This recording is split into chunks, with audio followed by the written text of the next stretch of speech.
come home alive and intact, but walking off the plane or getting an honorable discharge is not the end for many soldiers. Sometimes, and in truth we really don't know how often, the war continues to rage inside the soldier. Certainly not every soldier. We're not always sure why some move on and others can't.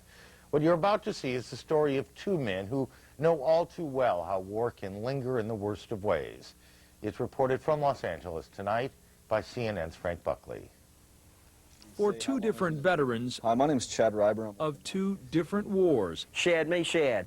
the toll of combat has prompted a common calling. Shad Meshad served in Vietnam, Chad Ryber, Iraq and Afghanistan. Today, both help fellow veterans, serving soldiers and their families at this call center, the National Veterans Foundation, that Chad started 2 decades ago. Here, they provide crisis intervention and referrals. They listen to fellow combat veterans who are hurting. So we've been there, okay? You hear me? Less than a year ago, it was Chad himself who was in pain. It began here, October 2001, Chad's first jump into Afghanistan. He was a U.S. Army Ranger on his way into battle for the first time. Before long, he would kill for the first time. Went up the stairs, cleared a room, and there was a guy in the corner, Taliban, and took him down. Many more would die in the years that followed. Fellow soldiers, the enemy, innocent civilians. We found a lot of fragments of civilians, women. Like warriors before him and warriors since, his eyes saw things Chad wishes they hadn't. Just take a deep breath. Today, he's able to relive the most painful of the moments in counseling sessions with Shad. You're safe here, so you can go there. Just look at it. Stop and take a deep breath. Drop your hands. Let's load up. Load and release. 10 months ago, when Shad and Chad first met, the young veteran, by then a Purple Heart recipient and discharged from the Army, was barely functioning. I got to the point where no one wanted to hang around me. You know, people would tell me to leave because they knew I was a loose cannon. They knew I'd flip out. Because he was drinking heavily, fighting, and in a deep emotional pain that he refused to confront until much later, until after he nearly committed murder. I went to a party. I put my .380 in my pocket like I always did, and bumped into someone. I drank a half-gallon of whiskey that day. I pulled out the weapon. I hit him on the head with it. I loaded it, and I pulled the trigger, and it just clicked and didn't fire. And that kind of like brought me out of it, and I was just like, what am I doing? Chad pleaded guilty to assault with a deadly weapon and was facing a lengthy prison term when his public defender began recruiting experts to help convince a judge that the 24-year-old veteran of 2 combat tours deserved a second chance. Bye-bye. That's when Shad Meshad, who specializes in post-traumatic stress disorder, first met Chad Ryber. He had the classic symptoms, you know, alienation, anger, very aggravated, nightmares, flashbacks.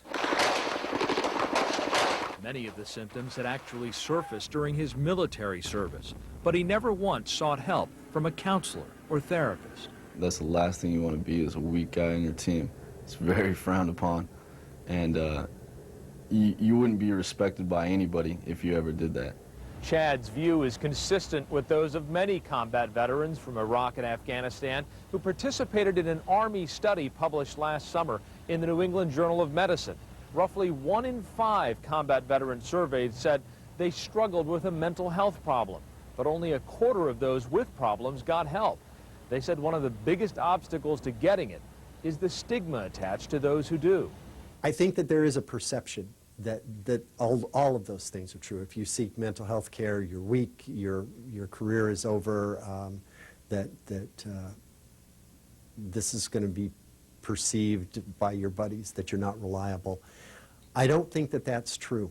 Colonel Thomas Burke is the Director of Mental Health Policy for the Department of Defense. While he acknowledges the study's findings, the colonel says the military does offer help, and it tries to encourage soldiers to seek it out. today, you know, the treatments are available so that soldiers with mental health issues now are not problem soldiers. They are soldiers with problems, and those problems have solutions. But Shad Meshad and Chad Reiber know a different reality. What I need you to do, Shaquille, is I need you to just stay with me. I hear you. I know you're upset. I know you don't want to be redeployed. I just need some time to work with you. They know the reality of vets who call in crisis. Here's Chad. Soldiers struggling to live with combat experiences who think they are alone. They want to know what I wanted, that there's someone else going through the same thing, and that they're not the only ones that are having a hard time sitting at a dinner table without trying to, you know, sitting on their hands because they want to flip out, you know. For Chad, life is no longer the battle it was a year ago. He's sober and in the care of his fellow veteran, Shad.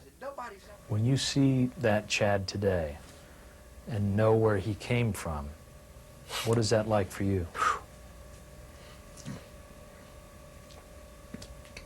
It's powerful.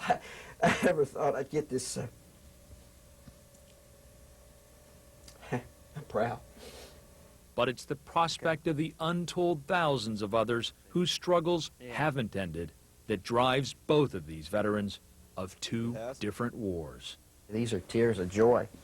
I also, maybe there's some tears for those that just aren't going to get his chance. I want to give everybody the chance that I had at recovery and to make something of their lives other than just a waste, which was the path I was going. Frank Buckley, CNN, Los Angeles. When I get a veteran service officer. If you know someone who needs help, the call center profiled in this piece is the National Veterans Foundation. You can reach the people there at 1-888-777-4443. That's 1-888-777-4443.